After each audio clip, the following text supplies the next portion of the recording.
Grand Rising, Grand Arrival, Grand Return. Peace and blessings to the righteous and the repentant alike. This is the Don't Miss It podcast with your host, Sophia Spiritualite, part of the MariKaNa News Network.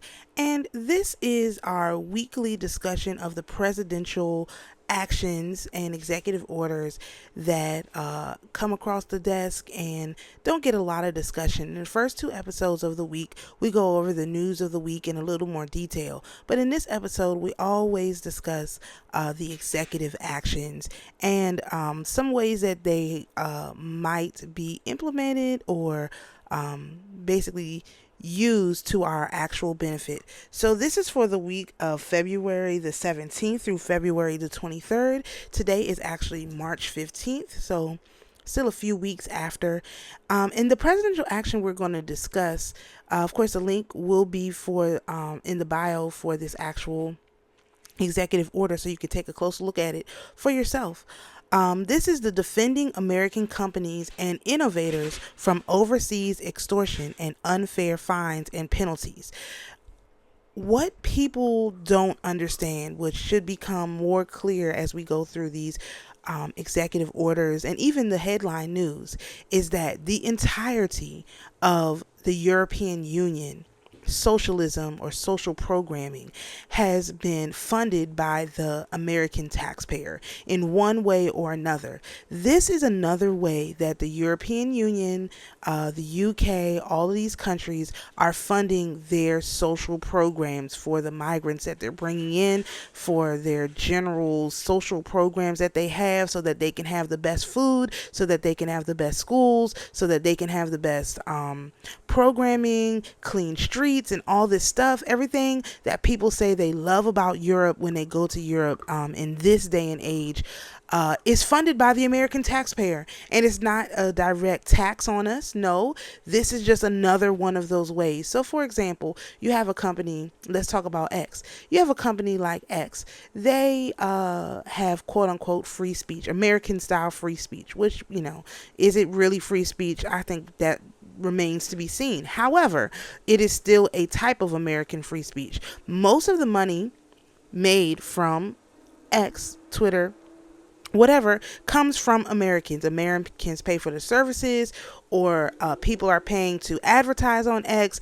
Whatever their revenue model is, the money comes from within America, okay? Plus whatever government subsidies they've been getting for censoring American people, okay? The money comes from within America.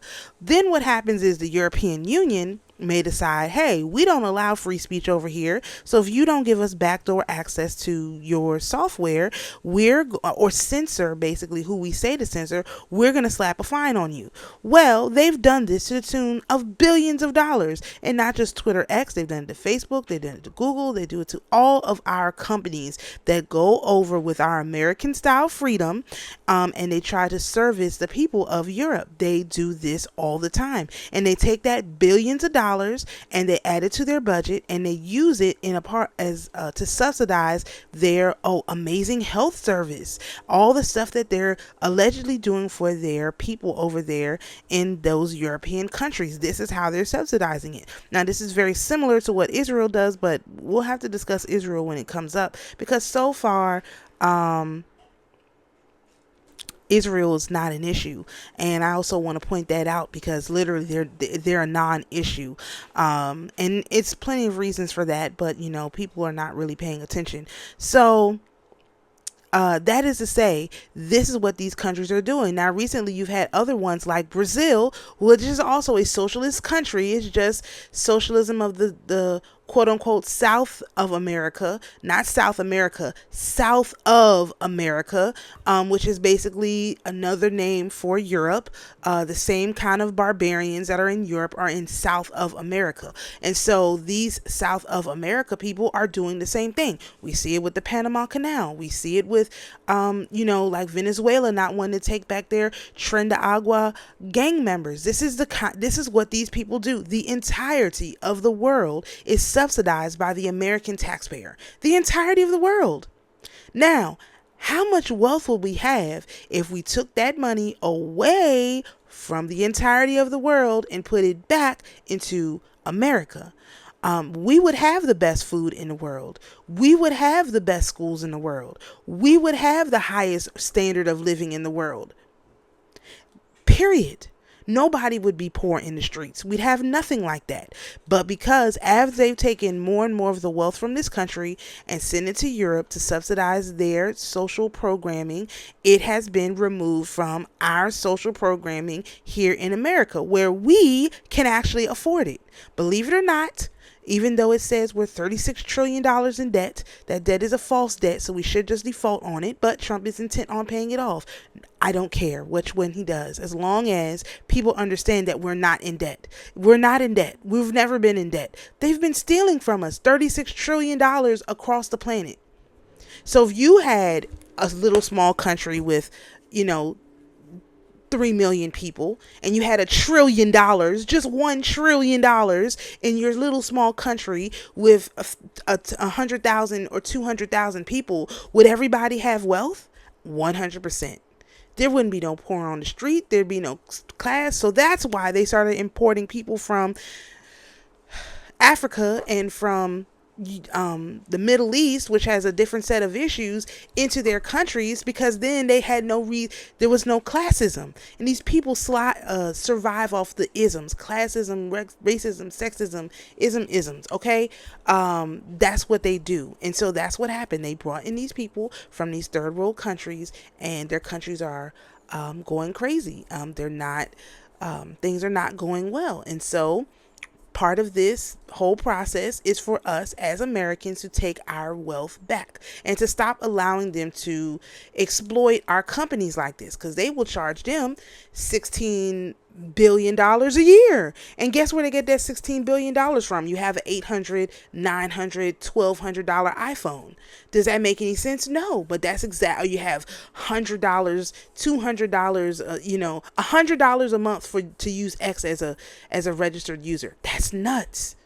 But that's what they do, because they have to pay these fines. And so President Trump's policy is that we are going to protect our companies that were founded here in this country.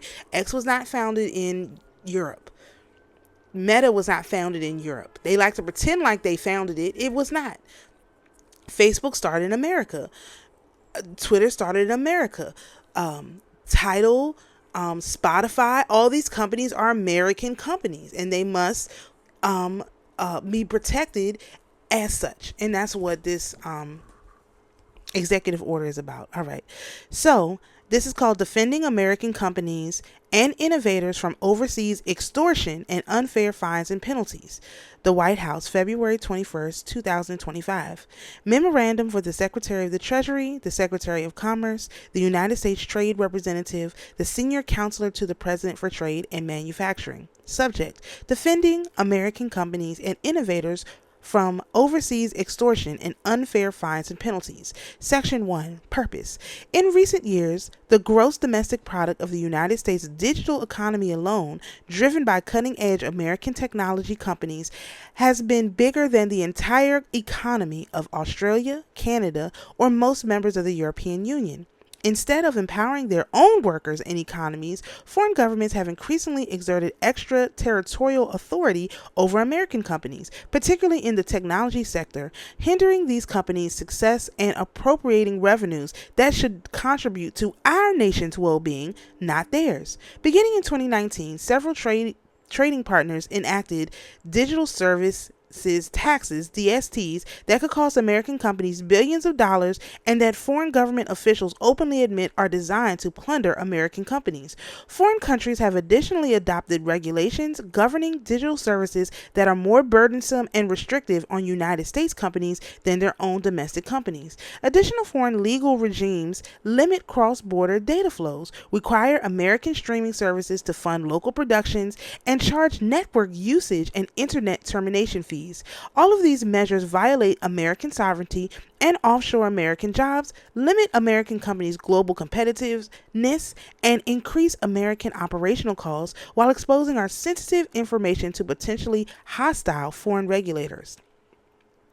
My administration will not allow American companies and workers and American economic and national security interests to be compromised by one-sided, anti-competitive policies and practices of foreign governments. American businesses will no longer prop up failed foreign economies through extortive fines and taxes. Section 2. Policy.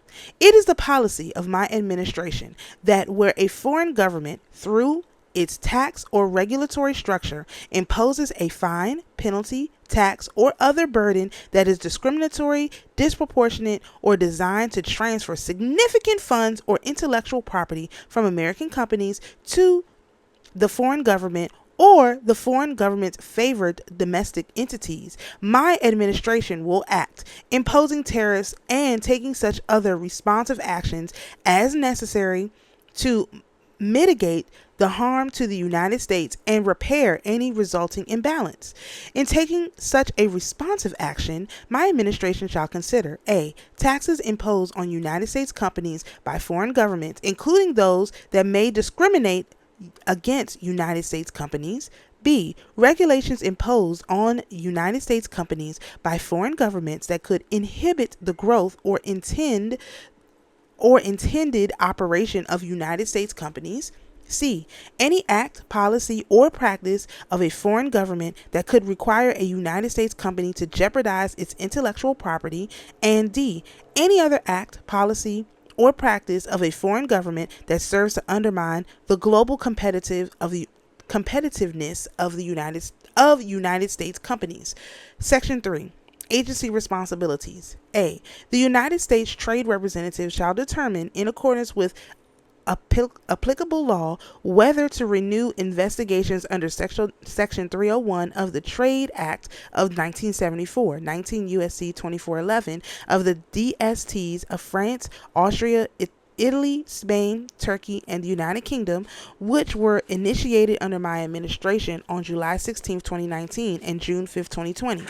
If the United States Trade Representative determines to renew such investigations, he shall take all appropriate and feasible action in response to those DSTs.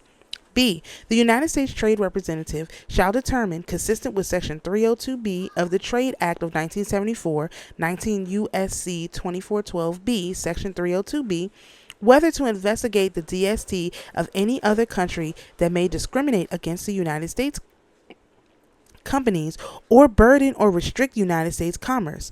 He shall further determine whether to pursue a panel under the United States-Mexico-Canada Agreement on the DST imposed by Canada and whether to investigate Canada's DST under Section 302B.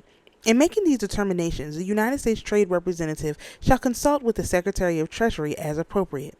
C. The Secretary of the Treasury, the Secretary of Commerce, and United States Trade Representative shall jointly identify trade and other regulatory practices by other countries, including, without limitation, those described in Section 2 of this memorandum that discriminate against, disproportionately affect, or otherwise undermine the global competitiveness or intended operation of the United States companies in the digital economy and more generally, and recommend to me appropriate actions to counter such practices under applicable authorities. The United States Trade Representative shall include the results of this review as a part of the report required in Section 5C of the Presidential Memorandum of January 20th, 2025, America First Trade Policy, America First Trade Policy Memorandum. D. The Secretary of the Treasury, the Secretary of Commerce, and the United States Trade Representative shall investigate whether any act, policy, or practice of any country in the European Union or the United Kingdom has the effect of requiring or incentivizing the use or development of United States companies' products or services in ways that undermine freedom of speech and political engagement or otherwise moderate content, and recommend appropriate actions to counter such practices under applicable authorities. The United States Trade Representative shall include the results of this review as a part of the report required in Section 5C of the America First Trade Policy Memorandum. E.